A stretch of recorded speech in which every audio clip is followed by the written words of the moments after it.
ಅಪಕೀರ್ತಿ ತರೋ ಮಗನಿಗಿಂತ ಸತ್ಕೀರ್ತಿ ತರುವಂತ ಆಳೆ ಮೇಲು ಅನ್ನುವಂತೆ ಪ್ರಜ್ವಲ್ ಮೇಲೆ ಬಂದಿರೋ ಆರೋಪ ರೇವಣ್ಣಗೆ ಸುತ್ತಕೊಂಡಿದೆ. ಕಿಡ್ನಾಪ್ ಕೇಸಲ್ಲಿ ಜೈಲು ವಾಸ ಅನುಭವಿಸಿ ಮೊನ್ನೆಯಷ್ಟೇ ರೇವಣ್ಣ ಹೊರಬಂದಿದ್ದಾರೆ. ಅಷ್ಟರಲ್ಲೇ ಹೊಳೆನರಸೀಪುರ ಕೇಸು ರೇವಣ್ಣ ಅವರ ಹೆಗಲೇರಿದೆ. ಆದರೆ ಬೀಸೋ ದೊಣ್ಣೆಯಿಂದ ರೇವಣ್ಣ ಸದ್ಯಕ್ಕೆ ಪಾರಾಗಿದ್ದಾರೆ.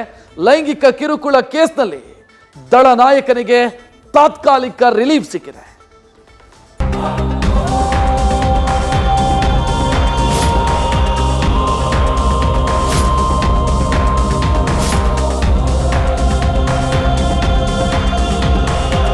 ಅಶ್ಲೀಲ ವಿಡಿಯೋ ಕೇಸ್ನಲ್ಲಿ ಎಚ್.ಡಿ. ರೇವಣ್ಣಗೆ ಮತ್ತೊಂದು ಸಂಕಷ್ಟ ಬೆನ್ನು ಬಿದ್ದಿದೆ. ಹೊಳೆನರಸೀಪುರದಲ್ಲಿ ದಾಖಲಾಗಿದ್ದ ಕೇಸ್ನಲ್ಲಿ ಪ್ರಮುಖ ಆರೋಪಿಯಾಗಿರೋ ರೇವಣ್ಣಗೆ ಕಂಟಕ ಎದುರಾಗಿದೆ. ಕಿಡ್ನಾಪ್ ಕೇಸ್ನಲ್ಲಿ ಬೇಲ್ ಪಡೆದು ಹೊರಬಂದ್ರೂ ಮತ್ತೊಂದು ಭೂತ ಬೆನ್ನು ಬಿದ್ದಿದೆ.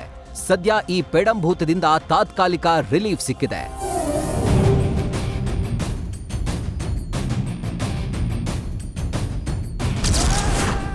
ಲೈಂಗಿಕ ದೌರ್ಜನ್ಯ ಕೇಸ್ನಲ್ಲಿ ರೇವಣ್ಣಗೆ ಸದ್ಯಕ್ಕೆ ರಿಲೀಫ್.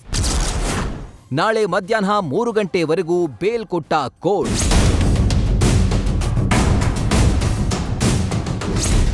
ಹೊಳೆನರಸೀಪುರ ಠಾಣೆಯಲ್ಲಿ ದಾಖಲಾಗಿರೋ ಕೇಸ್ನಲ್ಲಿ A1 ಆರೋಪಿಯಾಗಿರೋ ರೇವಣ್ಣಗೆ ಮತ್ತೆ ಬಂಧನದ ಭೀತಿ ಎದುರಾಗಿತ್ತು. ಅಷ್ಟರಲ್ಲೇ ಜೆಡಿಎಸ್ ಮಾಜಿ ಸಚಿವ ಬೆಂಗಳೂರಿನ 42ನೇ ACMM ಜನಪ್ರತಿನಿಧಿಗಳ ಕೋರ್ಟ್ನಲ್ಲಿ ಜಾಮೀನಿಗೆ ಅರ್ಜಿ ಸಲ್ಲಿಸಿದ್ರು. ಇತ್ತ ಎಸ್ಐಟಿ ಕೂಡ ಕಸ್ಟಡಿಗೆ ಪಡೆಯಲು ವಾದ ಮಂಡಿಸಿತ್ತು. ಇನ್ನು ಅರ್ಜಿಯ ವಿಚಾರಣೆ ನಡೆಸಿದ ನ್ಯಾಯಾಲಯ ಮಾಜಿ ಸಚಿವನಿಗೆ ತಾತ್ಕಾಲಿಕ ರಿಲೀಫ್ ಕೊಟ್ಟಿದೆ. ಮಧ್ಯಂತರ ಜಾಮೀನು ನೀಡಿ ಸದ್ಯಕ್ಕೆ ಬಂಧನದಿಂದ ಮುಕ್ತಿ ನೀಡಿದೆ. ಹೊಳೆನರಸೀಪುರ ಮೂಲದ ಮಹಿಳೆಗೆ ಲೈಂಗಿಕ ಕಿರುಕುಳ ನೀಡಿದ ಕೇಸ್ನಲ್ಲಿ ಎಚ್.ಡಿ. ರೇವಣ್ಣಗೆ ಮಧ್ಯಂತರ ಜಾಮೀನು ಮಂಜೂರಾಗಿದೆ. ನಾಳೆ ಮಧ್ಯಾಹ್ನ 3 ಗಂಟೆವರೆಗೆ ಜಾಮೀನು ಕೊಟ್ಟು ಜಡ್ಜ್ ಆದೇಶ ಹೊರಡಿಸಿದ್ದಾರೆ. ಬೆಂಗಳೂರಿನ 42ನೇ ACMM ಜನಪ್ರತಿನಿಧಿ ಕೋರ್ಟ್ ನ್ಯಾಯಾಧೀಶರಾದ ಪ್ರೀತ್ ಜೇರಿಂದ ಜಾಮೀನು ಮಂಜೂರಾಗಿದೆ. ಇನ್ನು ಬೇಲ್ ಜೊತೆ ರೇವಣ್ಣಗೆ ಕೆಲವು ಷರತ್ತುಗಳನ್ನು ನ್ಯಾಯಾಲಯ ವಿಧಿಸಿದೆ. 5 ಲಕ್ಷ ರೂಪಾಯಿ ಬಾಂಡ್ ಮತ್ತು 2 ಶ್ಯೂರಿಟಿ ನೀಡಲು ಸೂಚನೆ ನೀಡಿದ್ದು, ಸಾಕ್ಷಿಗಳ ಮೇಲೆ ಒತ್ತಡ ಮತ್ತು ನಾಶ ಮಾಡದಂತೆ ಷರತ್ತು ಹಾಕಿ ಬೇಲ್ ಮಂಜೂರು ಮಾಡಿದೆ. ಬೇಲ್ ಸಿಕ್ಕರೂ ರೇವಣ್ಣಗೆ ತಪ್ಪಲ್ವಾ ಅಶ್ಲೀಲ ಕಂಟಕ? ನಾಳೆ ಮಧ್ಯಾಹ್ನದವರೆಗೂ ರೇವಣ್ಣ ಏನೋ ಸೇಫ್ ಆಗಿರ್ತಾರೆ. ಅಲ್ಲದೆ ನಾಳೆ ರೆಗ್ಯುಲರ್ ಜಾಮೀನು ನೀಡುವ ಅರ್ಜಿಯ ವಿಚಾರಣೆಯನ್ನ ಕೋರ್ಟ್ ಕೈಗೆತ್ತಿಕೊಳ್ಳಲಿದೆ. ಆದರೆ ಈಗಾಗಲೇ ಕಿಡ್ನಾಪ್ ಕೇಸ್ನಲ್ಲಿ ಜಾಮೀನು ಪಡೆದು ಹೊರಗಿರೋ ರೇವಣ್ಣಗೆ ಮತ್ತೊಮ್ಮೆ ಕಾನೂನು ಕಂಟಕ ತಪ್ಪಿದ್ದಲ್ಲ.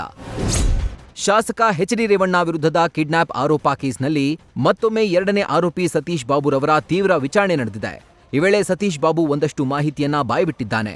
ಅಲ್ಲದೆ ಮಹಿಳೆಯನ್ನ ಕರೆದುಕೊಂಡು ಹೋಗಿರುವುದು ಮೇಲ್ನೋಟಕ್ಕೆ ಪತ್ತೆಯಾಗಿದೆ. ಈ ನಿಟ್ಟಿನಲ್ಲಿ ರೇವಣ್ಣ ವಿರುದ್ಧ ಸಾಕ್ಷಿ ಕಲೆ ಹಾಕಲು ಎಸ್ಐಟಿ ಅಧಿಕಾರಿಗಳು ಮುಂದಾಗಿದ್ದು, ಸಂತ್ರಸ್ತೆ ವಿಡಿಯೋ ಬಗ್ಗೆ ಸಂಪೂರ್ಣ ಸತ್ಯಾಸತ್ಯತೆ ಪರಿಶೀಲನೆ ಮಾಡ್ತಿದ್ದಾರೆ. ಹೀಗಾಗಿ ರೇವಣ್ಣ ಜಾಮೀನು ರದ್ದು ಕೋರಿ ಹೈಕೋರ್ಟ್ಗೆ ಮೇಲ್ಮನವಿ ಸಲ್ಲಿಕೆಗೆ ತಯಾರಿ ನಡೆಸಿದ್ದಾರೆ. 2-3 ದಿನದಲ್ಲಿ ಜಾಮೀನು ರದ್ದು ಕೋರಿ ಹೈಕೋರ್ಟ್ಗೆ ಮೇಲ್ಮನವಿ ಸಲ್ಲಿಕೆ ಮಾಡುವ ಸಾಧ್ಯತೆ ಇದೆ. ಒಟ್ಟಾರೆ ಸದ್ಯ ನಾಳೆ ಮಧ್ಯಾಹ್ನದವರೆಗೂ ರೇವಣ್ಣ ಏನೋ ಸೇಫ್. ಆದರೆ ಒಂದರ ಮೇಲೊಂದರಂತೆ ಪ್ರಕರಣಗಳು ಜೆಡಿಎಸ್ ನಾಯಕನ ಬೆನ್ನು ಬೀಳ್ತಾ ಇವೆ. ತೋಳ ಹಳ್ಳಕ್ಕೆ ಬಿದ್ರೆ ಆಳಿಗೊಂದು ಕಲ್ಲು ಎನ್ನುವಂತೆ ಕಷ್ಟಗಳು ಮಾಜಿ ಸಚಿವನ ಬೆನ್ನತ್ತಿವೆ. ಇದೀಗ ನಾಳೆಯ ವಿಚಾರಣೆಯಲ್ಲಿ ರೆಗ್ಯುಲರ್ ಬೇಲ್ ಸಿಗುತ್ತಾ ಅಥವಾ ಮತ್ತೆ ರೇವಣ್ಣರ ಬಂಧನವಾಗುತ್ತಾ ಅನ್ನೋದೇ ಕೌತುಕ. Vishnu Prasad, crime bureau, news first. News first ನಿರ್ಭೀತಿಯಿಂದ ನಿಮ್ಮ ಪರವಾಗಿ.